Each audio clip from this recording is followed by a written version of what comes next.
Thank you, Mr. Chowdhry. Questions? Councillor Grant. Thank you very much, Lord Provost. I've got two questions. The first question, thank you for your deputation. I thought that was really enlightening. You referred to engagement with City Council officers, but has there been engagement with senior elected officials within the council? And if so, what does that look like? It would be interesting to understand if there is a flow of dialogue with the group and the community and elected members.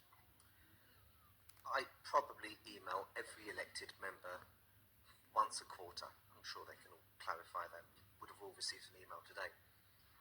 I've never received any emails back at all. There was initially some elected members when I was present here with my daughter at previous meetings.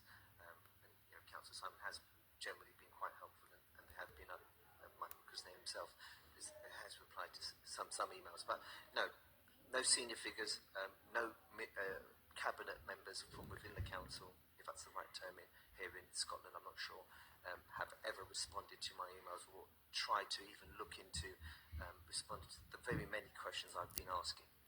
So again, it would be wonderful to see change in respect to that.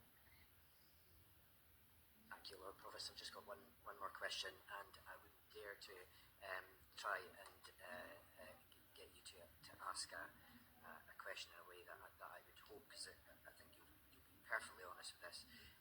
The council administration had a commitment to make the council more transparent, accessible and accountable, and helping people to access and better understand and take part in the council's democratic processes. And I'm quoting from that. I just wonder if you could confirm whether you think that that commitment has been met in the case of the organisation and residents of the community. I'd say no.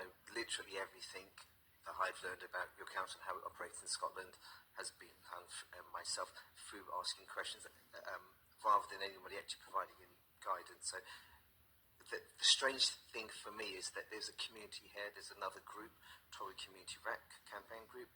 You'd expect them to be leading deputations.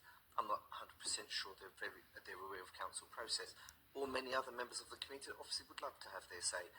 And I feel that there has to be that engagement and an expression of how individuals can publicly participate at these meetings so that they too can contribute. Personally, I don't think councillors here really understand the situation homeowners are undergoing. The near suicidal emotions that the majority of them are holding at this time, and the lack of engagement with their local councils, not specifically their local councils. I do know that some of the councils are engaging. That needs to change, and again, it would be wonderful to hear more of these community voices, because I believe some of you really need to hear firsthand how people feel about the decisions that are being made, because the same decisions regurgitate despite every attempt to explain the realities of this situation. Councillor Kuzma.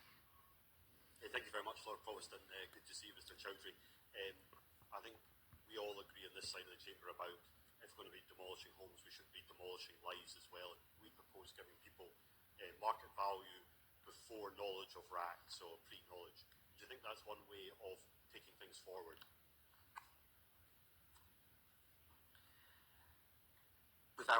So could you repeat that? I just missed the end of it, sorry.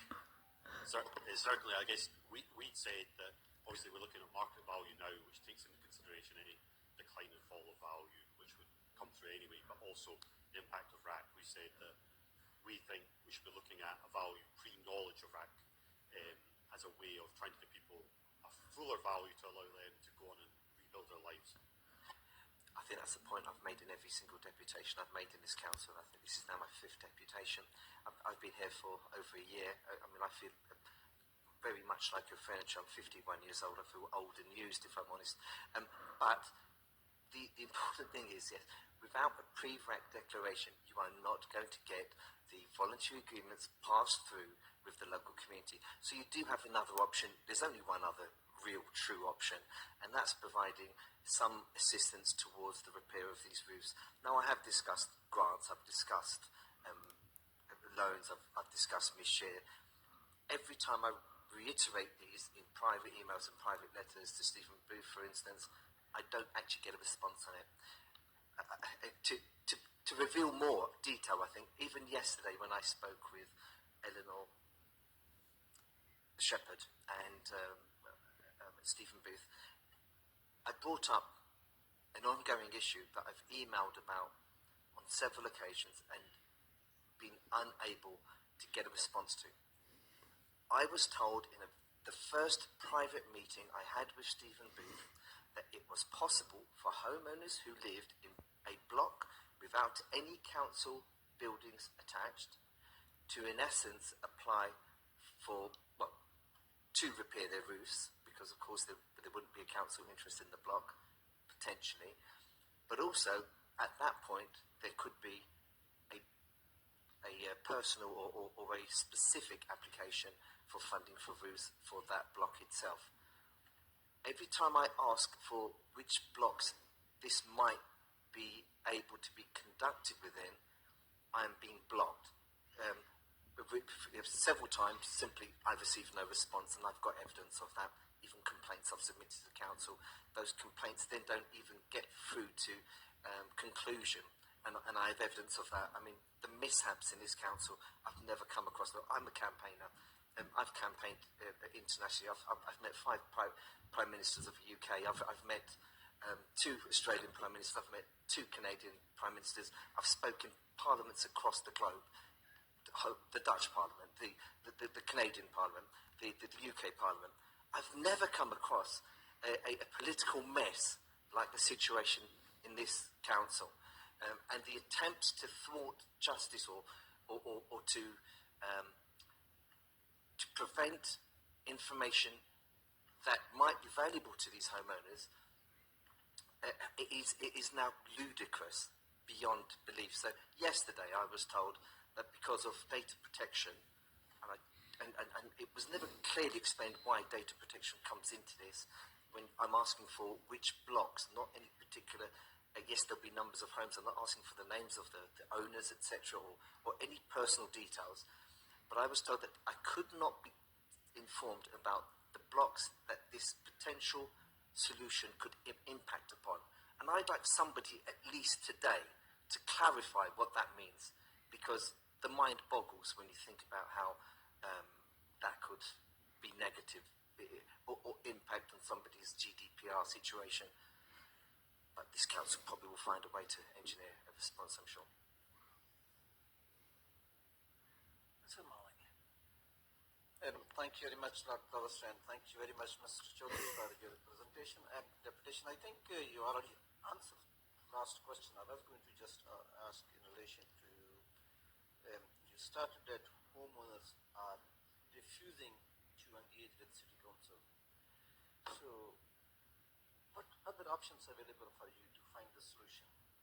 And my second question is, thank you very much for emailing all 45 councillors, and some of councillors are responding to you, not everybody is ignoring. However, your 2 local councillors sitting here, Councillor Watson and Councillor Kuzner, and the leader of the council is here, Councillor Allard, your local ward councillor. Do you get some support from them as well?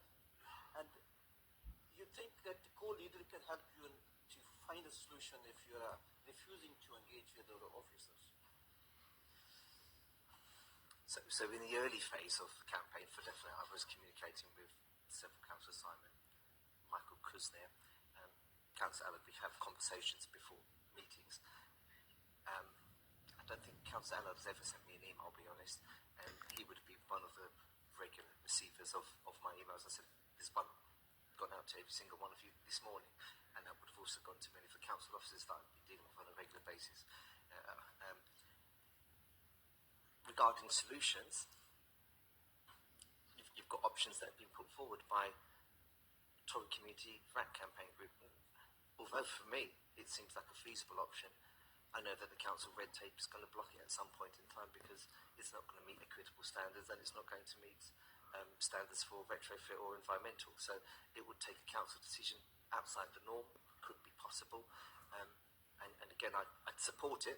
I just feel again that if that solution was one that the council was to adopt, you're really going to have to think about how you leave those properties afterwards. And the only way really of covering the retrofit aspect would be to then offer those properties vacate. So there'd have to be a lag time where homeowners were retaining their existing homes and waiting to go into these other homes, being given grants to then find their own contractors. Because let's be honest, the council red tape means that the contractors you can apply to for this work are limited, and of course, as a consequence, they charge through the nose for services. Whereas a grant, if you offer that same level of grant, so for instance, you're claiming £71,000 to repair a 4-bedroom house roof. If you gave that to my daughter, I'm sure she'd accept it if the 4-bedroom houses that are elsewhere on the outskirts of the borough, and I'm sure she'd be able to easily engineer a wonderful retrofit within the property. It's laughable when I'm thinking about it, and I can see some of you laughing at that situation. But that's where we are, and that's what Stephen Booth and his team, or Eleanor Shepherd and her team, will continue to tell you is the truth. And yet, as I said, on the 2nd of February, one of the homeowners has now submitted a competitive quotation to the valuation office agency, if that's the right term again. It'd be the evaluations office in the UK, so I am trying to learn Scottish terminology as best as I can.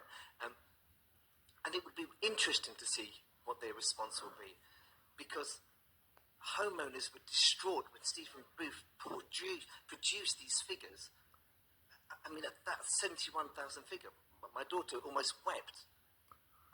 I think most people who had a home, if they saw a figure like that for a repair of a roof, would weep. You wouldn't spend that much in the UK.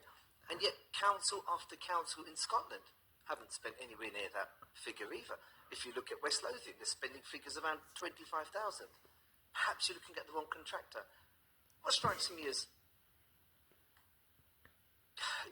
humorous is the fact that it's justified in Aberdeen City Council to obtain one quote and find that acceptable as an option for repair when you know the situation these homeowners are going through.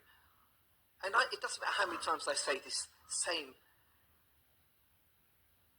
diatribe to you. I'm sorry, I've written the same diatribe to you. It doesn't seem to sink in. And yet now you're floundering because you've realised you cannot proceed with your voluntary agreement. Just like I said in previous meetings, and I've reiterated today, you need to prove critical risk for these roofs. And yes, you can start inspecting everybody's homes, but there'll be legal challenges at that point when it happens. You need to also have funding in place for a regeneration project. I wrote to Stephen several times. It's on my blog 6 months ago, 7 months ago. Mr. Chowdhry, you've gone way over time. I was giving you as much opportunity as I could to answer Councillor Mallock's questions. But I think we've now drifted back into what could be considered information you would have delivered in your deputation. Thank you very much for coming. It's much appreciated. That not only do you give the time, but you present your case exceptionally well. I'm sorry, Councillor Bolton, you were next on my list, but we ran out of time. It's not